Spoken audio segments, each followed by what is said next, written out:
네, 오늘 함께 나누실 말씀은 요한복음 11장 28절에서 44절 말씀입니다. 요한복음 11장 28절에서 44절.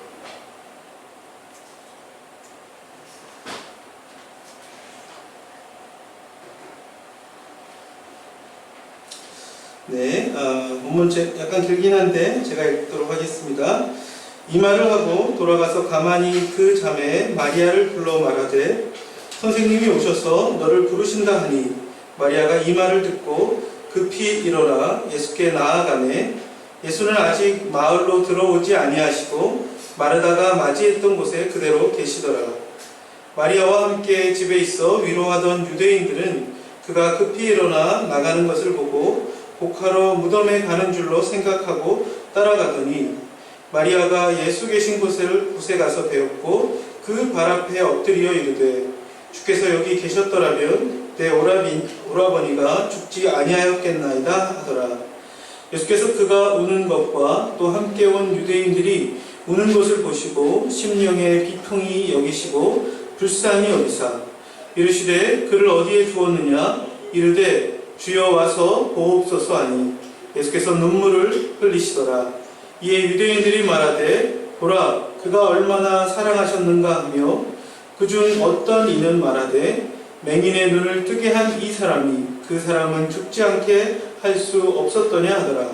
이에 예수께서 다시 속으로 비통히 여기시며 무덤에 가시니 무덤이 굴이라 돌로 막혔거늘 예수께서 이르시되 돌을 옮겨 놓으라 하시니 그 죽은 자의 누이 마르다가 이르되 주여 죽은 지가 나흘이 되었음에 벌써 냄새가 나나이다. 예수께서 이르시되 내 말이 내가 믿으면 하나님의 영광을 보리라 하지 아니하였느냐 하시니 돌을 옮겨 놓으니 예수께서 눈을 들어 우러러 보시고 이르시되 아버지여 내 말을 들으시는 것을 감사하나이다. 항상 내 말을 들으시는 줄을 내가 알았나이다. 그러나 이 말씀하옵는 것은 둘러선 무리를 위함이니 곧 아버지께서 나를 보내신 것을 그들로 믿게 하려 함이니이다. 이 말씀을 하시고 큰 소리로 나사로야 나오라 부르시니 죽은 자가 수족을 배로 동인 채로 나오는데 그 얼굴은 수건에 쌓였더라. 예수께서 이르시되 풀어놓아 다니게 하라 하시니라. 아멘. 네, 벌써 9월입니다. 9월 첫 주네요. 9월 6일인데요. 우리 9월달은 또 새로운 암송 구절이 있습니다. 여러분 화면으로도 나오나요? 네. 이게 좀 바뀌는데요. 여기 어디 목소리가 들어가서 그런지. 예, 어쩔 수 없으니까요. 예, 9월 우리 성구 암송 9월은요 이사야 26장 3절 4절 말씀인데요. 한번 읽으실래요? 네. 보시고 우리 함께 읽어보도록 하겠습니다. 시작. 주께서 심지가 견고한 자를 평강하고 평강하도록 지키시리니 이는 그가 주를 신뢰함이니이다. 너희는 여호와를 영원히 신뢰하라. 주 여호와는 영원한 반석이심이로다. 아멘. 이사야 26장 3절에서 4절 말씀입니다. 주께서 심지가 견고한 사람들, 그런 사람들을 평강으로 지키신다고 말씀하십니다. 우리가 주님을 신뢰하며 주님이 주시는 평강 가운데 거하는 우리 9월 한 달 되기를 또한 원합니다.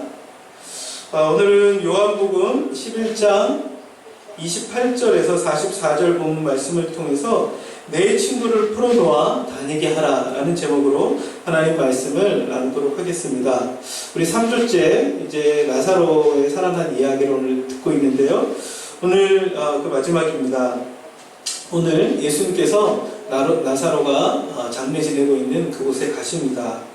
여러분도 장례식 같은 데 한번 가보신 적이 있나요? 가보면 어때요?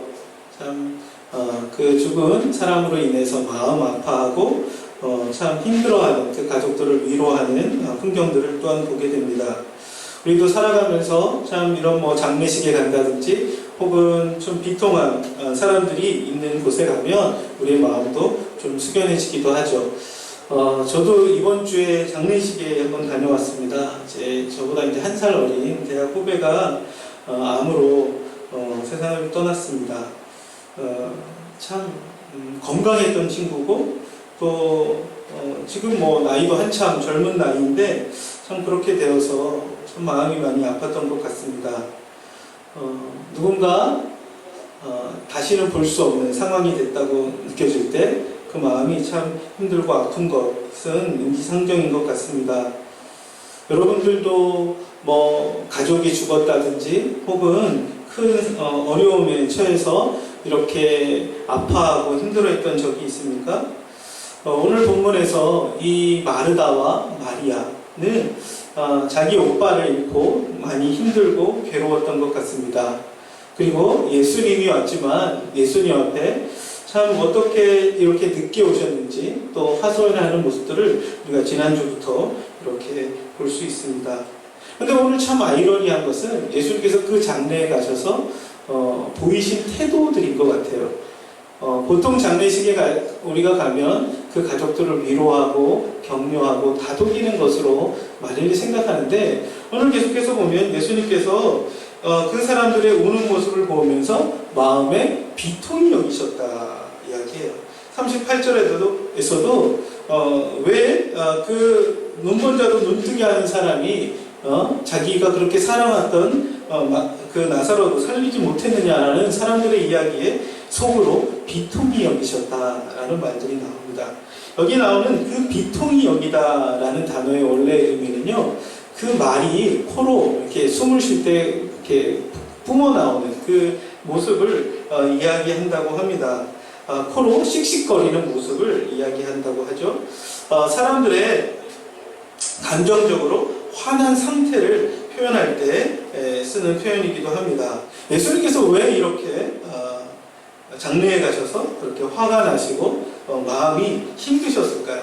오늘 개혁성경에는 그들을 분통히 여기시며 불쌍히 여기셨다라고 하는데요. 그 불쌍히 여기다라는 마음 역시도 괴로워했다라는 거예요. 예수님은 그 장례에 가셔서 마음이 굉장히 힘들었던 모습들을 보게 됩니다. 그들로 인하여서 감정적으로 화가 나 있고 굉장히 괴로워하는 모습을 보입니다. 예수께서 왜 그렇게 괴로워하셨을까요? 오늘 말씀 속에서 정말 예수님께서 이 장례 가운데 특별히 그들을 통하여 원하셨던 모습은 어떤 모습이었는지 함께 은혜를 나누고 싶습니다. 오늘 예수님께서 그렇게 아파하시고 그렇게 심리적으로 화가 나 있는 상태가 됐던 것은 사람들 마음 가운데 믿음 없는 모습으로 인하여 참 아파하셨던 모습들을 보게 되는 것 같습니다. 우리 함께 본문 33절을 한번 같이 볼까요? 33절입니다. 여기 32절부터 33절까지 한번 보도록 하겠습니다. 제가 읽을게요. 마리아가 예수 계신 곳에 가서 배웠고 그 발 앞에 엎드려 이르되 주께서 여기 계셨더라면 내 오라버니가 죽지 아니하였겠나이다 하더라. 예수께서 그가 우시는 것과 또 함께 온 유대인들이 우는 것을 보시고 심령의 비통이 여기시고 불쌍히 여기사. 오늘 마르다가 예수님이 왔다는 소식을 마리아에게 전해줍니다. 그리고 그 마리아는 예수님이 있는 곳까지 달려 나옵니다. 그리고 그 마리아가 그 가는 모습을 보면서 많은 유대인도 마리아가 아마 나사로의 무덤에 가서 복하러 가나 보다 생각하고 이 마리아를 쫓아옵니다. 그런데 마리아는 어디로 가고 있습니까? 어디로 갔죠? 마리아가 갔던 것은 무덤이 아니라 예수님이 당도하셨던 곳입니다. 그리고 그 마리아는 두 가지 행동을 합니다. 첫 번째 행동은 뭐였습니까? 예수님 발 앞에 무릎을 꿇고 엎드리는 것이었습니다. 우리가 아까 읽어본 것처럼 32절에 마리아가 예수 계신 곳에 가서 배웠고 그 발 앞에 엎드려 이르되, 그렇죠? 예수님 발 앞에 엎드린다는 것은 어떤 의미일까요? 그분을 경배하며 예배하는, 예수님이 오신 것으로 인하여 그가 온 마음으로 주님 앞에 나아가는 태도를 보여주고 있습니다. 그런데 그 다음 이야기는 무엇입니까? 주께서 여기 계셨더라면 내 오라버니가 죽지 아니하였겠나이다, 그 말을 하고 있죠. 이 말은 우리가 지난주에 본 것처럼 마르다 역시 예수님 앞에 했던 말이죠. 그렇죠? 그 역시도 예수님이 늦게 오셔서 예수님이 이곳에 오지 않았었기 때문에 자기 오라버니 나사로가 먼저 죽었다라는 생각을 갖고 있었는지 모르겠습니다. 예수님 발 앞에 엎드려 예수님을 경배하고는 있지만 그 마음속에는 예수님을 향한 원망과 불편한 마음이 있었는지도 모르겠습니다. 그리고 그곳에 온 많은 유대인들이 그곳에서 함께 울고 있는 모습을 봅니다. 그러면서 예수님이 어떻게 여기셨다는 거예요? 심령의 비통히 여기시고 불쌍히 여기셨다라고 말합니다. 이 말의 의미는 참 죄의 결과로 인하여 사람의 마음과 죄의 결과로 인하여 사람이 어떤 상태에 빠지는 거예요? 죽음이 찾아오죠. 죄의 삭은 사망이요. 있는 말씀처럼 아담과 하와가 하나님을 떠난 이후에 모든 인류는 죽음 가운데 놓여지게 되었습니다. 그리고 그 죽음 안에서 고통하며 힘들어하며 괴로워하는 삶을 살아갑니다. 죽음을 맞설 수 있는 사람이 없습니다. 죽음으로 인하여 괴로우며 힘들어하는 사람들의 그 모습을 보고 예수님이 분통히 여기셨다.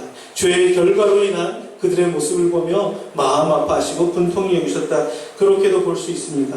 그런데 오늘 본문을 좀 찬찬히 읽다 보면 예수님께서 그들에게 계속해서 요청하시는 것이 있다면 그것은 그들 안에 믿음으로 주님 앞에 나오는 것을 원하시는 것이죠. 믿음으로 그들이 주님을 찾기를 원하시는 모습을 볼 수 있어요. 근데 이들의 모습 가운데 믿음으로 주님 앞에 나온다기보단 예수님 앞에 나올 때 어떻게 보면 자신의 마음을 하소연하기 위해서 힘든 마음을 그냥 이야기하기 위해서만 예수님 앞에 나오는 모습을 볼 수 있죠. 정말 여기서 예수님께서 그들에게 마음 아파하셨던 것은 사람들 마음 가운데 믿음 없음을 인하여 아파하고 계시는 모습들을 볼 수 있죠. 35절에도 보면 예수님께서 눈물을 흘리셨더라 나옵니다. 38절에도 이 예수께서 다시 속으로 비통히 여기시며 무덤에 가시니 무덤이 굴이라 돌로 막혔거늘 이라고 이야기합니다. 예수님의 마음 깊은 곳에는 그들 사람들 마음 가운데 믿음 없이 살아갔던 그 모습으로 인하여 마음 아파하는 그 모습들을 볼 수 있습니다. 마리아의 말처럼 예수님 앞에 무릎을 꿇었지만 예수님께서 오시지 않아서 나사로가 죽었다고 생각하거나 마르다의 표현처럼 돌문을 옮기라고 할 때 이 나사로가 죽은 지 나흘이나 되었습니다. 시체가 썩어서 냄새가 진동합니다. 아무런 한다고 해도 무슨 일이 벌어지겠습니까? 사람들의 이야기처럼 사람의 눈도 뜨게 했던 그 사람이 어떻게 이 나사로를 죽게 내버려두느냐. 그들의 마음 속에 하나님이 보내신 메시아가 왔지만 그 메시아를 의지하지 않고 바라보지 못하고 어떤 것만 생각하는 거예요? 자신의 생각 안에만 갇혀있는 그 모습을 이야기하고 있죠. 그들의 한결같이 예수님의 말씀보다는 자신의 생각에 따라 말하고 표현하는 모습을 보시며 아파하시는 모습을 보여줍니다. 예수님은 계속해서 부활에 대해서 말씀하십니다. 자신의 생명을 줄 것이라고 말합니다. 하지만 그들의 마음속에는 그런 생각이 없었던 것 같습니다. 예수님을 믿는다고 하지만 실제 삶에서는 믿음 없는 자처럼 살아가는 모습을 보여주고 있죠. 이 모습이 단순히 마르다나 마리아나 그곳에 있던 사람들의 모습만은 아닌 것 같아요. 우리도 다 예수님을 예배합니다. 하나님을 예배합니다. 하지만 우리의 삶 가운데는 때로 나의 생각 안에 갇혀서 예수님이 하시는 말씀을 듣지 않고 믿음으로 주님 앞에 나오기보다는 그냥 습관적으로 혹은 내 생각대로만 우리가 신앙생활 할 때가 없지는 않습니까? 예수님이 정말 오늘 이 본문 안에서 사람들에게 요청하는 마르다에게 마리아에게 요청하는 것은 믿음으로 주님을 앞에 나오는 그 모습들을 원하고 있지 않을까 생각합니다.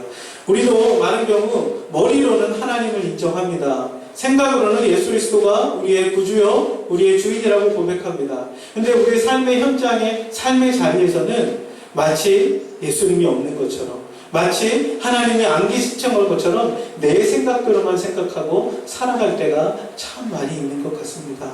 한 주간을 한번 돌아보시면서 우리의 삶의 자리 속에 그 속에 예수님이 말씀하신 것이 이루어질 것이라는 것을 신뢰하고 살아가고 계십니까? 아니면 주일날 예배 드릴 때는 우리가 하나님을 찾지만 일상의 삶 속에서는 마치 하나님이 나의 삶을 보지 않는 것처럼 마치 하나님이 나의 삶과는 관계없는 것처럼 살고 있지는 않습니까? 마리아는 정말 믿음의 사람이었죠. 예수님 앞에 무릎 꿇고 향유 옥합을 부을 정도로 굉장한 믿음의 사람이었습니다. 하지만 자기 오라버니 나사로가 죽고 나서 그 상황 앞에서는요, 예수님이 계속해서 말씀하시지만 나는 부활이요 생명이다. 내가 나사로를 깨울 것이다. 말씀하시지만 그것이 그에게는 그렇게 실감나게 다가오지 않았던 것 같아요. 그래서 예수님의 말을 흐트러 듣고 그 말씀과는 상관없는 자기의 생각대로만 행동하고 있는 모습들을 오늘 본문 안에서 살펴볼 수 있습니다. 예수님이 분통히 여기시고 예수님이 정말 불쌍히 여기시던 그 사람들의 모습은 믿음 없이 살아가는 그 모습이죠. 예수님께서 성경에 보면 크게 2번 이렇게 우시는 모습이 나와요. 첫 번째는 어디냐면 예수님께서 예루살렘에 입성하실 때 그 예루살렘을 바라보시면서 우십니다. 그들의 죄악으로 말미암아 예루살렘이 멸망할 것들을 바라보시면서 우십니다. 또 한 가지는 오늘 이 본문에 있는 것처럼 나사로의 무덤 앞에서 그들 안에 믿음 없이 있는 그 상태에 머물러 있는 모습 보면서 주님이 분통히 여기시고 마음 아파하셨다는 거예요. 우리 시대에 우리도 참 힘든 상황에 처해 있습니다. 코로나로 인하여서 일상적인 삶을 살아가는 것이 많이 힘든 상황입니다. 이런 상황 가운데 처하면 우리도 되게 마음 아프고 힘들 때가 있습니다. 그때 우리의 마음의 상태는 정말 믿음으로 주님을 바라보며 주님이 지금도 이 땅을 다스리시며 우리의 주인 된다고 고백하며 주님의 일하심을 기대하고 계십니까? 아니면 우리가 상식적으로 코로나가 1년, 2년 정도 더 가겠구나, 이런 힘든 시간이 더 되면 많은 경우 교회가 힘들어지겠고 우리의 일상도 많이 어렵겠구나, 이런 생각 안에만 혹시 머물러 있지는 않습니까? 주님이 왜 이 시간을 허락하셨는지, 이 속에서도 주님은 여전히 온 세상의 주인이시고 이 땅을 다스리고 계시는 하나님임을 신뢰하며 우리가 그 안에 살고 있느냐. 무덤 앞에 있었던 그 사람들에게 주님은 정말 그들에게 원하셨던 것은 바로 그들에게 믿음을 심어주고 싶으셨던 거죠. 예수님은 이렇게 그들의 마음에 믿음 없는 모습으로 인하여 마음 아파하시고 불쌍히 여기십니다. 뿐만 아니라 그냥 마음 아파하시고 불쌍히 여기시는 것으로 끝나지 않고요, 예수님은 그곳에서 적극적으로 일하기 시작합니다. 어떻게 하십니까? 예수님은 그들의 분통이 그 죽음 앞에 벌벌 떠는 그들을 향하여 돌문을 옮기라 라고 얘기합니다. 우리 한번 39절입니다. 한번 같이 읽어볼까요? 제가 읽을게요. 39절 예수께서 이르시되 돌을 옮겨 놓으라 하시니 그 죽은 자의 누이 마르다가 이르되 주여 죽은 지가 나흘이나 되었음에 벌써 냄새가 나나이다. 이 말은 무슨 말이에요? 돌문을 옮겨 놔봐야 썩은 냄새만 진동할 것이라는 거예요. 아무런 일도 일어나지 않을 거라고 그들은 생각하는 것입니다. 역겨운 냄새만 날 거니까 필요 없다는 거예요. 근데 누가 말씀하고 계세요? 예수님이 말씀하고 계세요. 그러면서 예수님이 뭐라고 말씀하시면 40절에 예수께서 이르시되 내 말이 내가 믿으면 하나님의 영광을 보리라 하지 아니하느냐 하시니 라고 하죠. 아마 마르다가 이미 예수님과 만났을 때 이 말씀을 하셨던 것 같아요. 성경에 있는 것들이 모든 예수님의 말을 다 기록하지는 않았지만 오늘 그 말씀이 했다는 것들을 이야기하고 있죠. 내가 믿는다면, 내가 했던 그 말을 내가 믿는다면 하나님의 영광을 보리라 내가 하지 않았느냐, 그 말씀을 해요. 그리고 나서 어떻게 합니까? 돌을 굴려 옮기게 됩니다. 예수님은 적극적으로 죽은 시체가 있는 그 돌의 무덤을 돌로 막혀있던 그 불을 돌로 옮기시게 하십니다. 그리고 나서 어떻게 하세요? 하나님께 기도하기 시작하세요. 하나님께 어떤 내용으로 기도하십니까? 하나님, 지금까지 저의 말을 듣고 계신 것으로 인하여 저의 말을 들으시는 줄 알고 하나님 감사합니다. 오늘 기도하는 것은 나를 위함이 아니라 이들을 위한 것입니다. 여기 있는 마르다와 마리아와 유대의 사람들을 위하여 기도하는 것입니다. 라는 거예요. 예수님께서 이제 나사로를 살리실 텐데 그 살리는 이유가 뭐라는 거예요? 저들이 하나님께서 나를 보내신 줄로 믿게 하게 하기 위함입니다. 얘기하는 것이죠. 우리 한번 42절 43절을 한번 같이 볼까요? 항상 내 말 들으시는 줄을 내가 알았나이다. 그러나 이 말씀하옵는 것은 둘러선 무리를 위함이니 곧 아버지께서 나를 보내신 것을 그들로 믿게 하려 함이니이다. 라고 말씀하고 있죠. 예수님은 거기에서 자신의 능력을 과시하기 위해서 그 일을 행하시는 것이 아니라고 말씀하세요. 예수님께서 그곳에 있는 사람들을 자기에게로 더 많은 사람들을 모으기 위해서 하시는 것이 아니라 그들이 어떤 상태로 있기를 원하신다는 거예요. 하나님께서 나를 보내셨다는 것을 저들이 믿게 하기 위함이라는 거죠.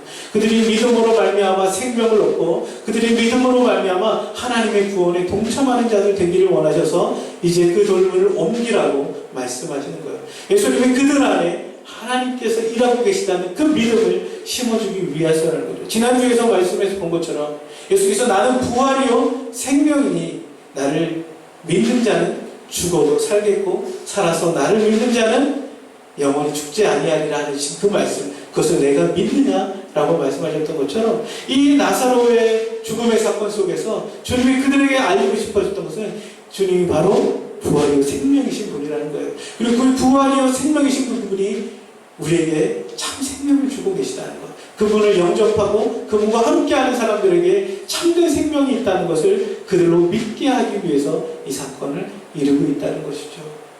여러분, 이 나사로가 살아나고 그곳에 있는 사람들이 무엇을 알게 되었을까요? 예수님께서 하셨던 이 말씀이 정말로 사실이구나. 그분이 우리에게 부활이요 생명이구나. 그분을 믿는 자에게 참 생명이 있구나. 그분이 사망의 권세를 깨뜨리시고 우리에게 영원한 생명을 허락하시는 분이구나. 그것들을 어떻게 돼요? 믿기 시작하게 되었겠죠. 예수님은 오늘도 우리에게 믿음을 주기 위해 일하고 계십니다. 예수님께서는 그들에게 믿음을 주시기 위해 기도하시며 나사로를 살리신 것입니다. 여러분, 하나님은 지금도 어떻게 일하고 계실까요? 하나님은 지금도 우리에게 무엇을 주고 싶어 하실까요? 하나님께서는 지금도 우리에게 믿음을 알리시고 믿음의 사람이 되도록 하기 위하여 일하고 계십니다. 여러분들이 때로는 잘 느끼지 못할 때에도 우리의 마음속에, 우리의 상황 속에 하나님께서는 일하고 계세요. 오늘 예수님께서 아무도 생각하지 못했던 그 일들을 행하시죠. 죽은 지 나흘이 되었다는 것은 완전히 죽었다는 것을 의미한다고 했죠.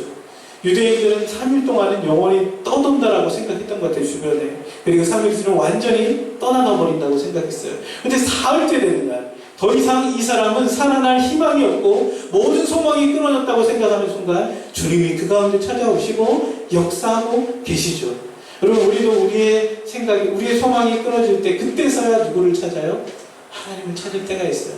그렇죠? 그런데 오늘 이들은 그 소망마저도 끊어져 버렸을 때 주님이 그들 안에 새로운 생명을 허락하시는 것을 통해서 야, 이분이 정말 하나님이 보내신 분이시구나. 이분이 정말 메시아가 맞구나. 이분이 정말 우리에게 생명을 주시는 분이 맞구나 라는 것들을 깨닫지 않았을까요? 사랑하는 우리 중고등 형제 자매 여러분, 여러분의 삶 가운데 하나님이 역사하고 일하고 계십니다. 그리고 그 일하시는 주님께서 우리에게 무엇을 허락하고 싶어 하세요? 믿음의 사람들이 되기를 원하세요. 예수님이 제일 안타까워하는 것은요, 복음서에 보면 내가 마지막 때 믿음의 사람을 볼 수 있겠느냐 그 말씀을 하세요. 한 사람 한 사람, 교회를 다니는 사람은 많고 종교적인 행위를 하는 사람은 많지만 정말 믿음으로 하나님을 찾는 사람이 있을까 보냐 생각합니다. 많은 복음서에 보면 주님께서는 너희가 겨자씨만한 믿음이 있어도 이 산을 들어 이 산으로 옮기라 하면 이루어질 것이라고 말씀하세요. 주님이 원하시는 그 믿음의 사람, 그들 안에 하나님이 일하고 계시고 하나님이 우리와 함께하고 계시다는 그 사실을 신뢰하며 살아가는 사람, 그 사람들을 주님도 지금도 만들어가고 계시는 줄로 믿습니다. 오늘 이 온라인으로 함께 예배드리는 형제자매 여러분, 여러분의 삶 가운데 하나님이 일하고 계심을 신뢰하십니까? 예? 그리고 그 속에서 우리를 믿음의 사람으로 만들어가고 계시다는 것들을 우리가 믿고 살아가고 계십니까? 때로 의심이 들고 때로 힘든 상황 앞에 낙심이 찾아올 때 하나님이 오늘도 우리와 함께 하시며 일하고 계시다는 사실을 기억할 수 있는 저와 여러분 되기를 원합니다. 마지막으로 오늘 본문 속에서 예수님께서 어떻게 하세요? 동굴 속에 있는, 무덤 속에 있는 그 나사로를 향하여 나사로야 나오라 라고 말씀하세요. 그렇죠? 여러분, 죽은 자는 반응을 해요, 안 해요? 여러분, 죽은 사람한테 아무리 말한다고 해서 그 죽은 사람이 눈썹 하나 까딱합니까? 그렇지 않아요. 그렇죠? 그런데 오늘 놀라운 것은 예수님께서 동굴 밖에서 죽은 나사로를 향하여 나사로야 나오라라고 큰 소리로 외치기 시작했어요. 그랬더니 어떤 일이 벌어져요?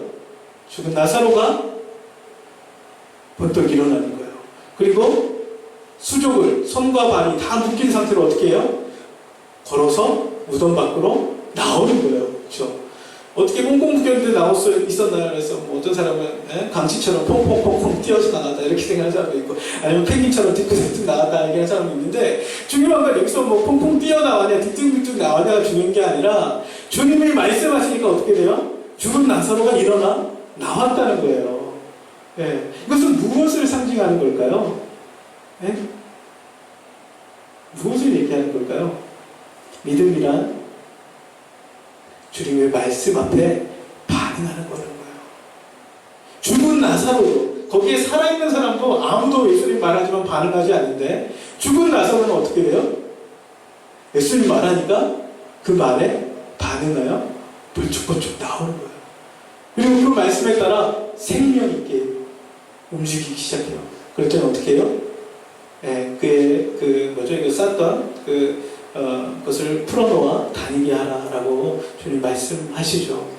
여러분, 믿음은 어디로부터 말미암을까요? 네? 로마서 10장에 보면 믿음은 들음으로 말미암고 들음은 곧 그리스도의 말씀으로 말미암는다라고 말씀하고 계세요. 여러분, 믿음은 우리가 하나님 말씀에 귀 기울일 때, 예수 그리스도의 음성에 귀 기울일 때, 우리가 그 말씀 앞에 반응하기 시작할 때 우리 안에 믿음이 일어나기 시작해요. 여러분, 하나님의 이 세상이 어떻게 지어졌나요? 하나님의 말씀으로 지어졌죠. 빛이 있으라 하시니 빛이 있었고, 그 다음에 뭐 하나님 말씀으로 세상을 창조하기 시작하죠. 여러분, 온 우주 만물과 피조물들이 그 말씀으로 지어집니다. 여러분, 우리의 믿음은 어떻게 형성이 될까요? 믿음에 따라 우리가 움직이고 믿음에 따라 반응하기 시작할 때 우리 안에 믿음이 형성되어 가지 않을까 생각해봐요. 저도 믿음으로 산다는 게 어떤 것일까 참 고민을 많이 했던 것 같아요. 근데 하박국서를 읽다가 그런 말씀이 나와요. 오직 의인은 믿음으로 말미암아 살리라라고. 근데 믿음으로 말미암아 살리라 그 앞에 주님의 말씀이 있거든요. 하나님께서 악에 대하여 심판하실 것이다 라는 거예요. 그리고 하나님께서 이 땅 가운데 하나님의 의를 세우실 것이다 라는 거예요. 지금은 너희가 고난 가운데 있지만, 지금은 너희가 어려운 상황 가운데 처해 있었지만, 그 하나님의 약속, 하나님께서 그렇게 하실 것을, 악인을 심판하시고 세상을 의롭게 다스릴 것이라는 그 말씀을 붙들고 살아가는 사람, 하나님의 말씀이 이루어질 것을 신뢰하고 살아가는 사람, 그 사람들은 어떤 사람이라는 거예요? 의인이요 믿음으로 살아가는 사람이다라는 거죠. 여러분들은 하나님의 말씀이 이루어진다는 것을 신뢰하십니까? 하나님의 말씀이 나타날 것이라고 믿고 계십니까? 히브리서 11장은 믿음장이라고 하는데요. 믿음은 바라는 것들의 실상이라고 얘기해요. 그럼 바라는 것들이라는 것은 지금 일어난 거예요? 아니면 앞으로 일어날 거예요? 앞으로 일어날 거예요. 지금은 당장은 이루어지지 않은 거예요. 근데 믿음이 있는 사람은 바라는 것들의 실상이라는 거예요. 바라는 것들을 볼 수 있게 하는 것이 뭐라는 거예요? 믿음이라는 거예요. 보지 못하는 것들의 증거가 된대요. 하나님, 우리가 지금 볼 수 없지만 하나님께서 이 땅을 회복하실 그때 우리가 주님과 함께 영원토록 왕국으로 살 것들에 대하여 주님 보게 하는 것이 뭐예요? 그게 믿음이라는 거예요. 여러분, 성경의 말씀은 약속의 책이에요. 하나님 수많은 약속들을 주십니다. 그리고 그 약속대로 하나님은 행하고 계십니다. 하나님은요, 우상과 다른 건, 우상은 자기 마음대로 하거든요. 근데 하나님은 그분의 약속을 주시고 그 약속에 신실하게 행하시는 분이시라는 사실이에요. 우리를 사랑하신다고 말씀하신 분은 그 사랑을 한 번도 결코 포기하시지 않으신 분이에요. 우리 인생을 붙잡겠다고 말씀하신 분은 우리가 물에 처했든지 불에 처해 있든지 우리가 어디 시궁창에 빠져 있든지 우리가 달나라에 갔든지 내가 너를 떠나지 않겠다고 말씀하신 하나님이에요. 그 말씀을 붙들고 살아가는 사람들, 그 사람이 어떤 사람이라고요? 믿음의 사람이라는 거예요. 오늘 죽은 나사로가 그 말씀에 반응하여 살아갈 수 있었던 것처럼 우리의 인생 속에 참 그 믿음으로 반응하는 그 모습들을 원하지 않으실까요? 사망으로 인하여 애통했던 자리가 예수님의 말씀에 따라 나사로가 살아나오기 시작할 때 어떤 일이 벌어져요? 아마 잔치가 벌어지지 않았을까요? 생명의 기쁨으로 충만한 곳으로 바뀌지 않았을까요? 모두가 다 애통해하며 복하며 예수님을 원망하였던 그 자리에 죽은 나사로가 예수님의 말씀에 따라 살아나기 시작했을 때 그 모든 도시 안에 생명의 기쁨이 넘쳐났을 것입니다. 중요한 것은 우리 안에 지금 현실에 있는 문제들 앞에 사로잡혀 있는 것, 그것을 넘어 주님의 말씀이 내 안에 들려지고 그 말씀으로 우리가 반응하며 믿음으로 살아가고 있는가, 그것이 참 중요한 것이지 않을까. 예수님은 오늘도 그 믿음의 사람을 만들기 위하여 나사로의 장래에 찾아오십니다. 아니 오히려 늦게 가셨던 이유가 바로 그들에게 믿음을 알리시기 위해서죠. 내가 바로 너희들에게 생명을 주는 자다. 내가 너희에게 하나님의 나라를 선물로 주는 자다. 그것들을 알리시기 위하여 그분이 오셨죠. 내가 바로 너희의 메시아요, 너희의 구원자다. 그 사실들을 믿게 하기 위해서 주님은 오늘 이 나사로의 장래에 찾아오십니다. 어떻게 보면 우리가 사는 이 현실이요, 나사로의 장래와 같은 그런 상황일 수도 있을 것입니다. 힘들고 어려운 일들이 첩첩참청으로 쌓여있고 참 앞이 보이지 않을 때 주님 우리에게 말씀하기 시작합니다. 나는 부활이요 생명이다. 내가 이 사실을 믿느냐? 그분을 믿고 살아가는 사람들에게 부활이신 그분이 함께 하심으로 이렇게 참 생명의 삶이 시작이 됩니다. 그 말씀을 붙들고 살아가는 사람들에게 죽은 자가 일어났던 것처럼 우리 안에 믿음으로 반응하여 살아가는 일들이 일어나게 될 줄로 믿습니다. 우리 한 사람 한 사람들이 주님을 믿음으로 살아가는 은혜가 있기를 주의 이름으로 축복합니다. 함께 같이 기도하겠습니다. 하나님 아버지, 우리가 3주 동안 참으로 나사로의 죽음을 통하여 예수님께서 그들에게 무엇을 나타내고 보이셨는지 이렇게 말씀을 상고해 보았습니다. 때로 우리의 생각에 사로잡혀 있고 때로 우리가 처한 현실의 문제 앞에 사로잡혀서 주님이 우리 안에 계시지만 주님이 말씀하고 계시지만 믿음으로 주님을 바라보지 못하였던 우리의 어리석음의 모습을 봅니다. 그곳에 있는 사람들을 바라보시며 분통히 여기시며 마음 아파하셨던 주님, 우리 역시도 때로 그렇게 믿음으로 반응하지 못할 때가 참 많았습니다. 주님 용서하여 주시옵소서. 주님 참으로 예수님이 우리에게 부활이요 생명이신 분을 우리가 믿음으로 예수님께서 하나님이 보내신 메시아여 우리의 왕이심을 우리가 신뢰함으로 믿음으로 나아가는 우리 삶이 되게 하여 주시옵소서. 주의 말씀을 귀 기울여 듣고 그 말씀이 우리에게 생명을 주므로 그 말씀을 따라 움직여가는 살아있는 삶이 될 수 있도록 저희들 붙들어 주시옵소서. 예수 그리스도의 이름으로 기도드렸습니다. 아멘.